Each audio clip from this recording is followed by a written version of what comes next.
你有沒有想過，當央行宣布降息的時候，為什麼股市會歡呼？但查理·蒙格卻說這是地獄的入口。為什麼大家都覺得是好消息的時候，這位投資大師卻看到了完全不一樣的東西？今天我們就來聊聊這個話題，蒙格眼中的降息真相。好，讓我們先來聊聊查理·蒙格這個人。如果你不太熟悉他，那我們簡單介紹一下。他是巴菲特的黃金搭檔，兩個人一起把波克夏公司打造成了投資界的傳奇。但蒙格這個人啊，跟巴菲特不太一樣。巴菲特說話比較溫和，而蒙格呢，他說話特別直接，甚至有時候會讓人覺得有點刺耳。但就是這種直率，讓他看到了很多別人看不到的真相。當我們打開新聞，看到央行宣布降息的時候，大部分人的第一反應是什麼？很多人會覺得這是個好消息，對吧？貸款利率降低了，買房更容易了，企業借錢成本也降低了，經濟應該會更活躍。股市通常也會因為降息而上漲，投資者們都很開心。但是蒙格卻說：等等，你們可能都搞錯了。降息不是什麼好消息，它其實是個危險信號，甚至可以說是通往地獄的入口。這話聽起來是不是有點誇張？但當我們深入了解他的邏輯之後，你會發現他說的其實很有道理。蒙格的核心觀點是這樣的：降息週期的出現，往往意味着經濟已經出了問題。你想想看，如果經濟真的很健康，央行為什麼要降息呢？降息是央行的一種刺激手段，就像是給病人打強心針一樣。當醫生給你打強心針的時候，這說明你的身體狀況已經不太好了，對不對？同樣的道理，當央行開始降息的時候，這其實是在告訴我們，經濟可能已經陷入了困境。需要通過降低利率來刺激消費和投資。降息背後的經濟信號，那麼降息到底在告訴我們什麼呢？我們來仔細分析一下。首先，降息通常發生在經濟增長放緩的時候，當企業的訂單減少，工廠的生產降低，失業率開始上升，消費者不敢花錢的時候，央行就會考慮降息。降息的目的是什麼？是希望通過降低借貸成本，讓企業願意投資，讓消費者願意貸款買房買車，從而拉動經濟增長。這聽起來好像是個不錯的辦法，但問題在於，這只是在治標，而不是治本。蒙格特別強調一點，那就是降息會製造出一種虛假的繁榮。當利率很低的時候，借錢變得非常便宜，很多本來不應該存在的投資項目突然變得有利可圖了。比如說，一個房地產項目，如果利率是5%，可能根本賺不到錢，但如果利率降到2%，突然之間這個項目就變得很有吸引力了。這就導致了一個問題。市場上會出現大量的過度投資和過度借貸。我們可以回顧一下歷史上的幾次經濟危機。2008年的金融危機，你還記得嗎？那次危機之前，美國的利率非常低，房地產市場火爆得不得了，每個人都在賣房子，甚至連沒有穩定收入的人都能貸到款。銀行們也很開心，因為他們可以發放更多的貸款，賺更多的錢。但是這種繁榮是建立在什麼基礎上的呢？是建立在低利率和過度借貸的基礎上。當利率開始上升，或者當人們發現他們還不起貸款的時候，整個系統就崩潰了。這就是蒙格說的地獄入口，資產泡沫的形成過程。降息還會帶來另一個嚴重的問題，那就是資產泡沫。當利率很低的時候，錢在銀行裏基本上賺不到什麼利息，所以大家都會想辦法把錢投資出去，股市、房市，甚至是加密貨幣，各種各樣的投資標的都會吸引大量的資金湧入。這就像是一個氣球，你不斷地往裏面吹氣，氣球會越來越大，看起來很壯觀，但問題是，氣球總有破掉的一天。蒙格對這種現象有非常深刻的理解。他經常說，投資最重要的不是賺多少錢，而是不要虧錢。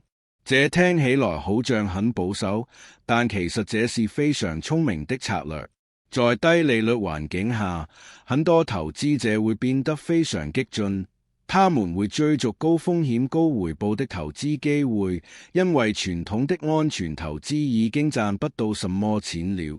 但這種追逐往往會導致價格被推高到不合理的水平。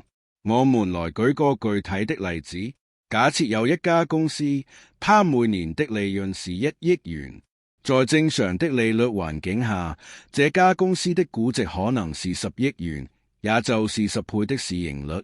但是當利率降到很低的時候，因為其他投資選擇的回報率都很低，投資者可能願意付20億甚至30億來買這家公司的股票。公司本身沒有任何變化，它還是賺那麼多錢，但是股價卻漲了2-3倍。這就是泡沫。當利率開始回升，或者當經濟出現問題的時候，這些被高估的資產價格就會暴跌，投資者就會遭受巨大的損失。貨幣貶值的長期影響。降息週期還有一個我們不能忽視的問題，那就是貨幣貶值。當央行不斷降息，同時還配合量化寬鬆政策的時候，市場上的貨幣供應量會大幅增加。這是什麼意思呢？簡單來說，就是錢變多了，但是商品和服務的數量沒有同步增加，所以每一塊錢的購買力就下降了。這就是通貨膨脹。蒙格對通貨膨脹有着深深的擔憂，他見證過很多次經濟週期，也看到過通貨膨脹對普通人生活的破壞力。你想想看，如果你辛辛苦苦存了10萬塊錢，但是因為通貨膨脹，5年後這10萬塊只能買到以前7萬塊能買的東西，你是不是會覺得很冤？這就是貨幣貶值的可怕之處，它悄無聲息地侵蝕着每個人的財富，特別是那些沒有投資能力，只能把錢存在銀行的普通人。而且通貨膨脹還會帶來社會問題，當物價不斷上漲，但工資增長跟不上的時候，人們的生活水平就會下降。年輕人買不起房子，中年人擔心失業，老年人發現養老金不夠用。這些問題累積起來，就會造成社會的不穩定。蒙格認為，這才是降息週期最可怕的地方。它不僅僅是經濟問題，更是社會問題。投資者該如何應對？那麼作為普通投資者，我們該怎麼辦呢？蒙格給了我們一些非常實用的建議。首先，不要被市場的短期波動所迷惑。降息之後，股市可能會上漲，很多人會覺得這是個賺錢的好機會。但蒙格提醒我們，要看清楚這種上漲的本質是什麼。如果只是因為流動性增加而導致的價格上漲，而不是因為企業基本面的改善，那這種上漲是不可持續的。蒙格一直強調價值投資的重要性。什麼是價值投資呢？就是尋找那些被市場低估的優質公司，然後長期持有。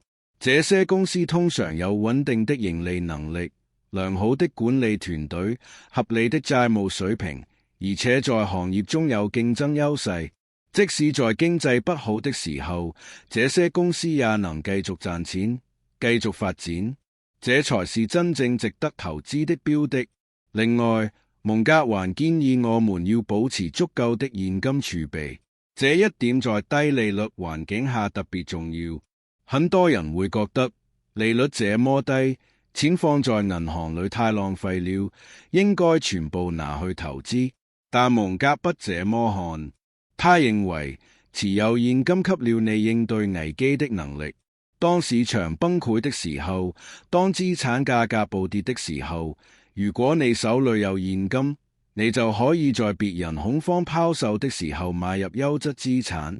這就是巴菲特常說的，在別人貪婪的時候恐懼，在別人恐懼的時候貪婪。歷史教訓與未來展望，我們來回顧一下歷史。1970年代，美國經歷了嚴重的滯脹，也就是經濟停滯加上高通貨膨脹。那個時候，央行想通過降息來刺激經濟，但結果適得其反，通貨膨脹越來越嚴重。最後不得不由保羅·沃爾克這位強硬的央行行長，把利率提高到接近20%，才把通貨膨脹控制住。但這個過程非常痛苦，經濟陷入了嚴重的衰退，很多企業倒閉，很多人失業。2008年金融危機之後，全球央行都採取了超級寬鬆的貨幣政策，利率降到了接近零，甚至是負利率。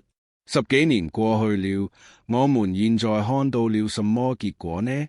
貧富差距擴大了，因為資產價格的上漲主要讓有錢人受益。社會矛盾加劇了，年輕一代覺得自己被剝奪了機會。而且最關鍵的是，經濟並沒有真正恢復健康，它只是依靠貨幣刺激在維持着表面的繁榮。蒙格看得很清楚，這種模式是不可持續的。他在生前多次警告說，我們正在玩一個危險的遊戲。當你習慣了低利率，習慣了央行的救市，你就會失去對風險的敬畏。企業會過度借債，投資者會過度冒險，整個社會都會變得脆弱。一旦出現什麼意外的衝擊，比如疫情、戰爭或者其他什麼黑天鵝事件，整個系統就可能崩潰。所以回到我們最開始的問題，為什麼蒙格說降息週期是地獄的入口？因為他看到了表面繁榮背後的危機。降息不是解決問題的方法，它只是把問題推遲了，而且往往會讓問題變得更嚴重。真正健康的經濟增長應該來自於創新、生產力的提升和合理的資源配置，而不是來自於央行印鈔票和降低利率。